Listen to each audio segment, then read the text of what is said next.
Est-ce que vous avez le sentiment aujourd'hui qu'il y a un recul démocratique au Togo? Une chose est certaine, le Togo n'a jamais été un État démocratique. Le Togo n'a jamais été un État de droit. Il y a eu par moments des avancées en termes de liberté d'expression, en termes de liberté de presse. Mais ce qu'on constate aujourd'hui, et ce qui est évident, c'est que certains acquis sont en train d'être de nouveau rabotés par le pouvoir en place. Beaucoup de journalistes ont manifestement du mal à s'exprimer aujourd'hui parce qu'ils ont peur de se retrouver avec une convocation par le SCRIC, ou alors ils ont peur d'avoir leur organe suspendu, fermé par la RAC, avec parfois l'intervention de la justice. Et justement, nous avons compris que parfois il y a des zones d'ombre, je vais dire, dans la législation togolaise, qui fait que on dit aujourd'hui que le délit de presse est dépénalisé, mais en même temps, tout écrit fait par un journaliste sur les réseaux sociaux, là pour conduire devant le juge. Et donc ce sont des situations totalement bizarres et ubuesques qui font que le journaliste togolais ne se sent pas protégé. Et donc, pour répondre encore clairement à votre question, est-ce qu'il y a un recul? Il y a eu des acquis, mais qui sont en train d'être rognés, d'être rabotés par le pouvoir en place. Et c'est là où les citoyens doivent être vigilants, parce qu'aujourd'hui, si on s'attaque aux journalistes et que les autres estiment qu'ils ne sont pas concernés, ils ont tort, parce que tôt ou tard, on l'a compris, le marteau se déplace, des hommes politiques vers les journalistes, des journalistes vers les syndicalistes, à coup sûr, tout reviendra aux hommes de la société civile, comme ma propre personne, de subir certainement les affres de ce pouvoir. Et si vous le permettez, nous avons également insisté sur un aspect, et c'est un des doyens qui l'a dit.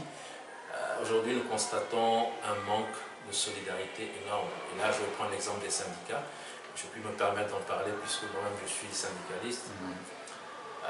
On a vu ce qui s'est passé avec les travailleurs, les instituteurs, les enseignants qui ont subi une mise à pied sans salaire, alors que nous savons tous les conditions difficiles dans lesquelles on vivote avec le salaire. Quand vous avez votre salaire, c'est toute une communauté que vous prenez en charge. Et on se permet tout simplement sur des arguments, des accusations d'outrage, de fausses déclarations, de rumeurs, je ne sais plus trop quels sont les termes qu'ils ont employés.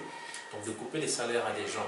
Moi je m'attendais à avoir une vive réaction de la part des syndicats de base, plus de solidarité de la part des centrales syndicales.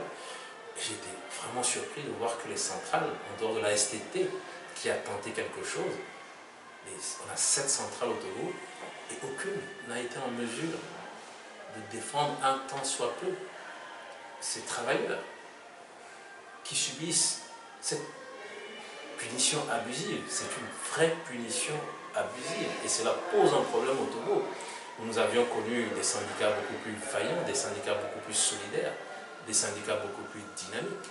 Et c'est une invitation de la journée de réflexion, c'est une invitation également que je fais ici, que je formule ici, à l'endroit des centrales. Lorsqu'on met en place une centrale, ce n'est pas pour sa propre personne, ce n'est pas pour, je ne sais pas, mais c'est pour régler en tout cas les problèmes des travailleurs.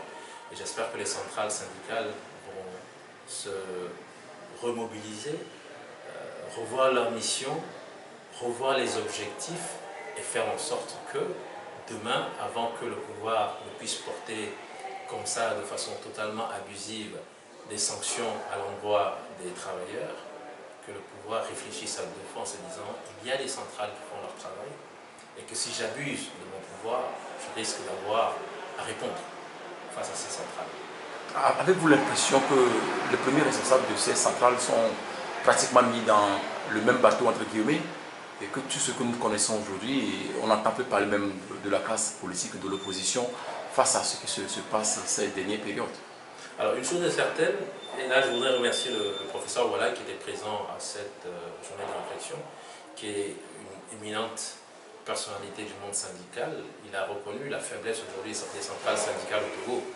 il y a une certaine notabilisation, il faut le reconnaître, de certains responsables qui sont là depuis trop longtemps à la tête de la centrale.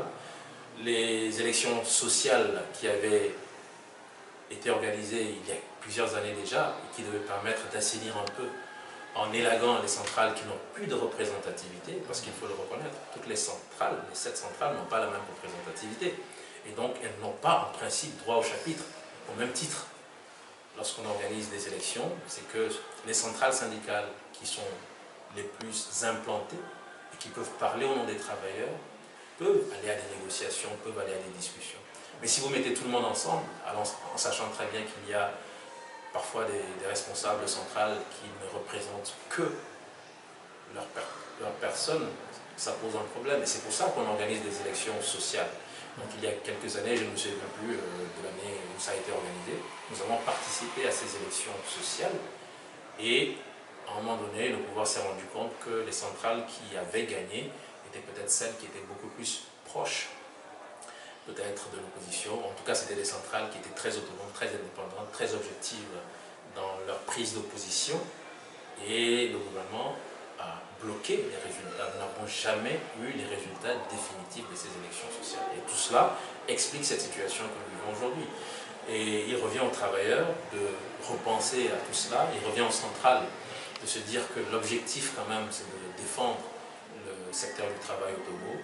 Et chacun, en son âme et conscience, doit savoir quels sont les actes qu'il faut poser pour que nous puissions peut-être retourner à des élections sociales et savoir quelles sont les 3 ou les 4 centrales qui peuvent valablement s'exprimer au nom des travailleurs. Et ça permettra vraiment aux travailleurs d'être défendus lorsque leurs intérêts sont en cause.